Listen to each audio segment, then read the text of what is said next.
I'm Laura Dawn, and welcome to MoveOn.org's 5x5 interview series.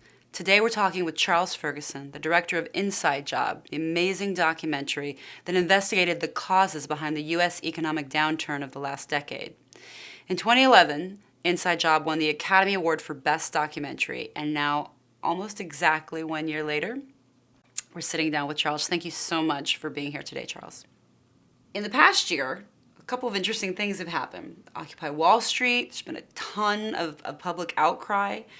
And in the last couple of months, President Obama announced that he has appointed New York State Attorney Eric Snyderman to head up a task force to investigate the mortgage fraud caused by the big banks that caused the economic meltdown.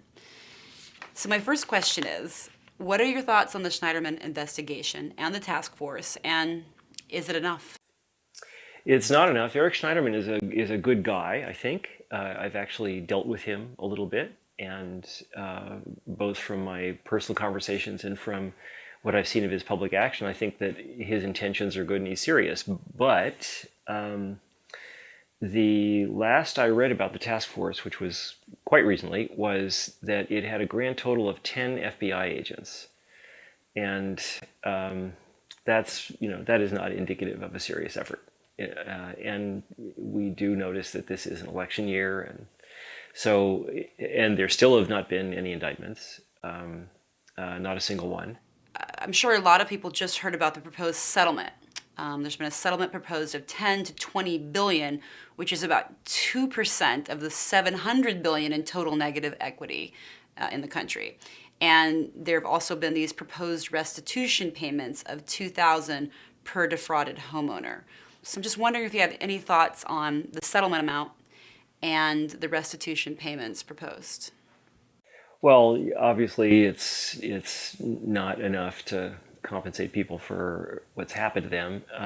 It's a step, and actually, the White House, the Obama administration, put very severe pressure on Eric Schneiderman and other state attorneys general to accept a far more lenient settlement. And it was only because Schneiderman and a couple of other state attorneys general refused to accept it and then bargained with the administration that we got what we're getting now. In fact, the original settlement that the Obama administration wanted everybody to accept would have released all of the banks from any further legal liability from any further investigations. And that was one thing that Schneiderman was able to push back on successfully, apparently. It's a very, very small beginning. What I hope is that it's indicative of the beginning of something that will become much more serious as time goes on and as people become more upset and more aware. I think the number one question that MoveOn members asked me to ask you today is, why have there been no real criminal prosecutions of senior financial executives?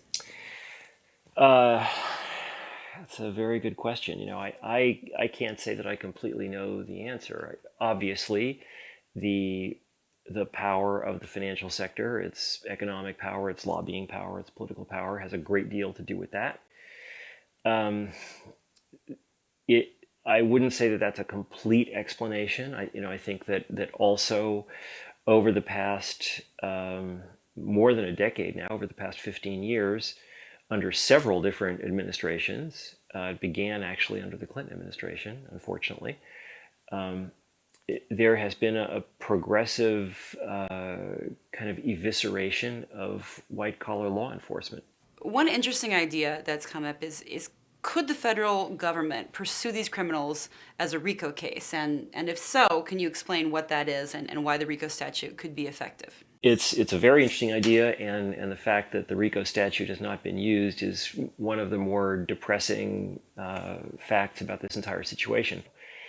And the RICO statute allows the federal government to seize the assets and confiscate the gains of people who are accused of having violated the RICO statute by engaging in an organized criminal activity.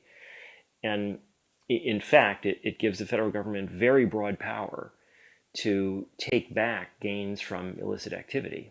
And that power is routinely used in drug cases, for example. The assets of people selling drugs are confiscated. Their houses are confiscated. Their boats, their bank accounts are frozen. And there is every reason to believe that there were RICO violations in the financial crisis on a major scale, and the RICO statute could and should be used in this way. And it's very depressing that it has not been. Can you explain a little bit about the Dodd-Frank Wall Street Reform and Consumer Protection Act? And did Dodd-Frank go far enough? Are we protected now? Well, it certainly isn't something that can be explained quickly because it's 2,000 pages long. It's an insane law. It's very, very complicated, very, very cumbersome, and it goes to great lengths to avoid some of the most important issues related to the financial crisis. So it does a few good things. It's probably better than nothing, but it leaves unaddressed many of the most important issues that caused the crisis and that could cause another one. And even the modest provisions that it calls for are primarily implemented through a series of regulatory actions which are now being fought and lobbied against very heavily by the financial sector. So we don't even know what actual enforcement is going to look like yet.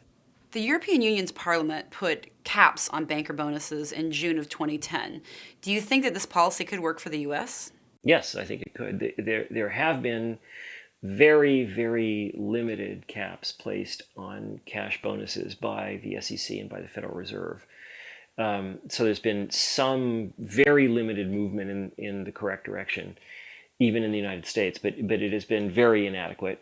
And for the most part, banker pay in the United States remains mostly unregulated. And I and many people think that it would be quite important and valuable to regulate it. In your opinion, what do we need to do as a country? What kind of reforms do we really need to prevent something like this from happening again? And where we sit now, could it happen again? Well, finance has to be brought back under control, and unfortunately, where we are now, I think, and many people think that that's going to require bringing big portions of the political system back under control and the role that money plays in politics. Because right now, the financial sector has so much money, and money is so important in politics that it's very difficult to see how we're going to put that particular genie back in the bottle unless we do something about that question. As for whether another crisis could occur, not instantly. I think people's memories are very raw and recent, but in another 5 or 10 years, yes, yeah, if we don't change the system, yeah. While you were making this film, did you get a sense that the main protagonists, were they aware at all that their actions could cause this kind of harm to the entire system? Oh, they certainly knew they were doing something wrong. They certainly knew they were committing fraud.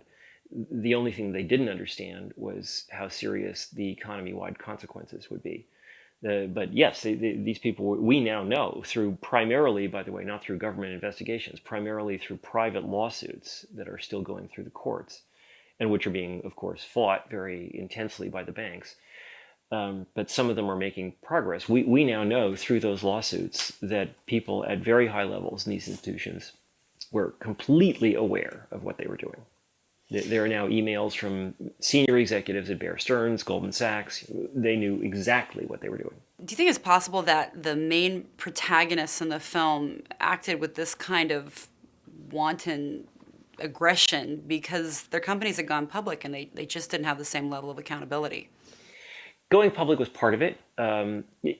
The prior to 1971, to be listed, not to have your stock listed, but to participate in the New York Stock Exchange as a broker, you had to be a partnership. It was a requirement of the NYSE that you had to be a partnership. And in partnerships, the money in the firm was the partner's money, and for the most part, the money stayed in the firm until the partners retired. And so if you went to work for Morgan Stanley or Goldman Sachs or whoever, when you made partner, you started contributing, and your money stayed there for 20, 30 years until you retired. So you cared what happened to your money. You didn't want to do something that would drive your company bankrupt. So yes, the transition to public ownership was one part of this. There were other things too, though. The rise of cash bonuses. There were a number of features of the incentive structures of both companies and individuals that changed over the course of 30 years that gave us this very, very toxic incentive structure. So Hank Paulson, currently serving as a fellow at Johns Hopkins University, exerting the exact kind of influence over economic academia that you cited as so corruptible in your film. So I'm just wondering, have there been any gains in ending this particular cycle of insider influence in academia? Well, in the case of academia, there actually is some progress. The film clearly really touched a nerve in the academic world. And there's been a lot of debate about this, very public debate on a lot of campuses. I've been invited to speak to various meetings, committees, gatherings at many different universities, Stanford, Columbia, NYU, a number of others, Harvard. And some universities have begun to change their policies. And the American Economics Association just started changing its policy. It established for the first time a disclosure requirement for academics publishing in its journals. There's a long way to go. It still is nowhere near where you'd want it to be, but I'm encouraged that there is change in the academic area. People see your film and they're just incensed. And the first thing they want to know is, how can I fight back? What advice can you give them? Well, there are movements and organizations, Occupy Wall Street, MoveOn.org. There are some good organizations that work on the issue of money in politics, Common Cause, and others. Well, I think that Occupy Wall Street was a good start. It's only a start.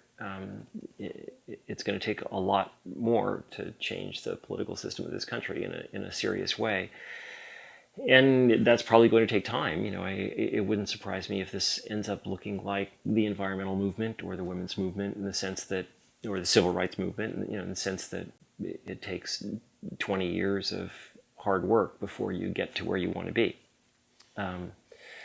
That, on the one hand, that's depressing. On the other hand, you get there. Thank you so much, Charles, for being with us here today. It's been great talking to you. Thank you. I'm Laura Dawn, and this is MoveOn.org's 5x5. Thanks for watching.